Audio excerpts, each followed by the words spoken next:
Bandiraɓe sehelaɓe musidɓe fulɓe renduɓe tedduɓe on calminama on jurama on jarama kadi on jettama no fewi on bismama e hayangoji men. Hande ko aljuma hawra e balɗe nogas e nayyi e lewru morso hitande ujunaji ɗiɗi e nogas e jeegoro ɓindo mon jaydeji arti gam tongande on koɗi piriɗi pirtiɗi cariɗi cakti e ndeɗo ñalande. Jayde le soleil wi ko pijirloji mawɗi pottitinatɗi sukaɓe aduna ɗo e Dakaru de ko balɗe temedere keddi hen hina wayno noon ko heewi waɗama hen e si noon ko heewi hantima e wiide Jayde le soleil hataki Jayde windi ko à 100 jours des Jeux olympiques de la jeunesse de Dakar 2026 le sprint final est lancé hina wayno tigui de e ɗin ɗon pijirloji baɗatɗi e hitande ujunaji ɗiɗi e nogas e jeegoɗo e Dakaru de kala ko fotno waɗe de ɗum waɗama e si noon ko heewi ko heddi ko de ma ɗum hanto hakkude ɗo e nden de jottotoɗen e ɗin ɗon pijirloji ɗiɗi puɗɗoto tawa noon ko balɗe temedere keddi hen e wiide Jayde le soleil ɗum noon wayno ko Jayde le soleil wi ko pijirloji ɗi ɗi mbaɗata goɗɗo e Dakaru to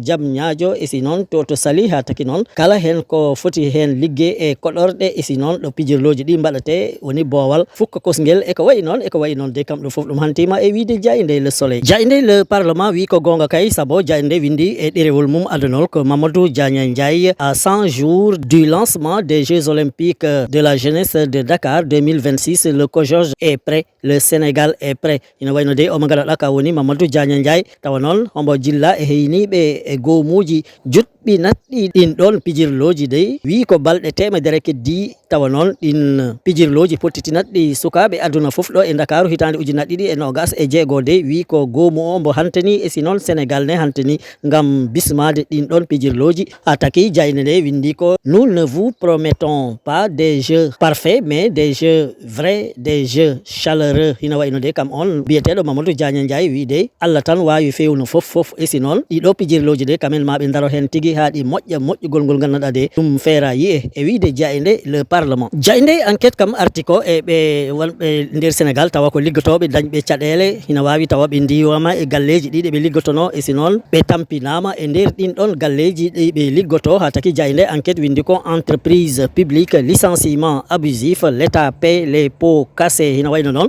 tampere mawde de ɗe ganduɗa de liggotoɓe lesdi Sénégal e riwde nde ɓe ndiwete de taki laamu ngu de ɓuuri ɗum tin no fewi o gomu biyeteɗo RTS de kambo wi ko tolnoto e capanɗe tati e ujunere liggotoɓe de kamen kam ɓe ndiwama gila laamu Diomaye Faye ari ha joni Jayde ɓesdi hen ɓen noon hina wawi tawa heɓe liggotono e galleji biyeteɗo FONGIP AM SOMISEN Grand Théâtre TDS e ko wayi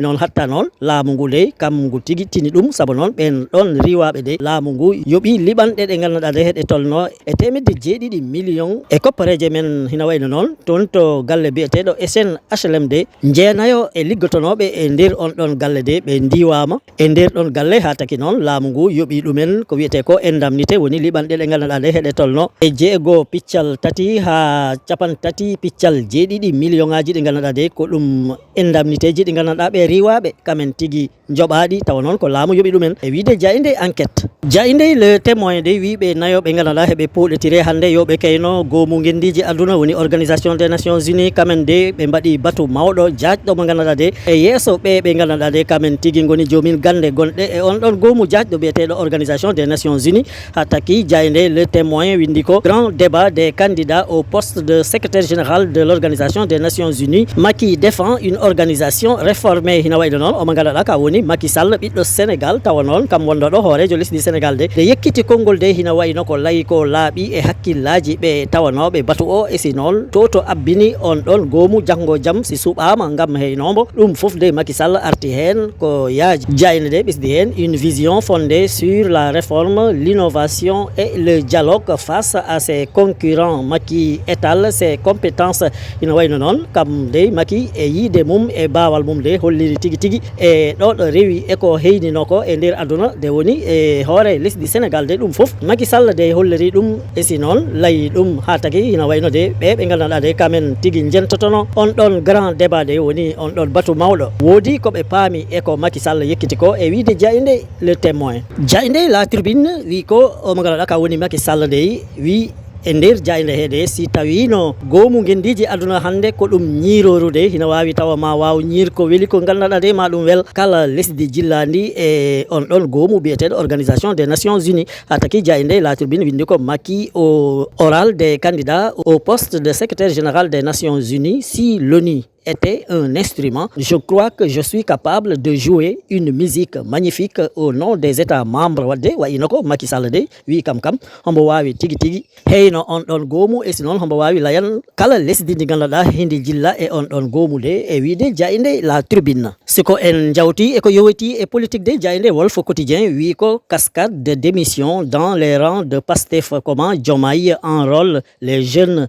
de Sonko ina wayno tigi tigi de woɓɓe ganduɗa de heɓe egga lande politique o biyeteɗo Pastef heɓe gabbi to lande politique o biyeteɗo Diomaye président e sinon jayde Wolf Quotidien wi ko ono tigi Diomaye waɗi feere fa ganduɗa de sukaɓe ɓe wondoɓe e Pastef foof de amboni ɓe fooɗa hombo artira e nder lande mum hono tigi wawri ɗum e sinon ko taki wawi ɗum noon tigi jayde ɓesdiri hen omo ganduɗa ka woni Alioune Badara Kandji tawano hakkille mum hombo yowiti e politique de wi ko le fait de cibler des jeunes est une manœuvre de déstructuration hina wayno tigi tigi de kam on Alioune Badara Kandji de wi ko si tawi Bassirou Diomaye Faye hombo yiɗi ƴettu sukaɓe ɓe de ko yidde wijit lande Pastef e sinon waɗa feere kam lande mum fa yeeso ha taki jayde nde ɓesdi hen ha joni omo ganduɗa ka woni Babo Amadou Ba jillaɗo e goomu biyeteɗo Moncap tawa noon ko tigi tigi e Pastef bo jilla wiide ko Pastef avance avec ceux qui choisissent la destination ina wayno de kamen ɓe puyni ko ganduɗa ko de kamɗo woni ɓe immotoɓe e lande Pastef heɓe jahat to Diomaye Faye heɓe egga lande Pastef heɓe jahat to Diomaye Faye kam wi ko ɓe heddiɓe e nder lande Pastef de ko janggo e jaam taki ɗumen ɗon heddo e sinon yidde lesdi mumen e wiide jayde Wolf Quotidien jayde l'observateur l'Obs de arti e o jangguinowo mo ganduɗa de hombo woni e duɗal towgal guinnirangal Cheikh Anta Diop de hina wayno kam de ko jorɓaɗo hondu wiya hombo wujji kumorɗe e ñantorɗe e sinon e comci ɗi ganduɗa de ko ɗi tiɗɗi coggude ha taki jayde de windi ko récit d'un divorce qui vire au clash judiciaire. Un professeur de l'UCAD traîné en justice pour vol de bijoux et de tissus de valeur hina wayno de on ɗon professeur de jangguinatɗo to université Cheikh Anta Diop mo Dakaru de wayino ko rewɓe mum de kamen tigui jorɓi ɗum honduɓe mbi ko gujjo saabu wujjini ɗumen ñantorɗe mumen kumorɗe mumen e sinon kanŋe mumen e kalis mumen ɗum noon koto tribunal o mbo Mbour de tigui tigui ɓe ñawodiratno ha taki noon kamen ɓen ɗon rewɓe ɗiɗo de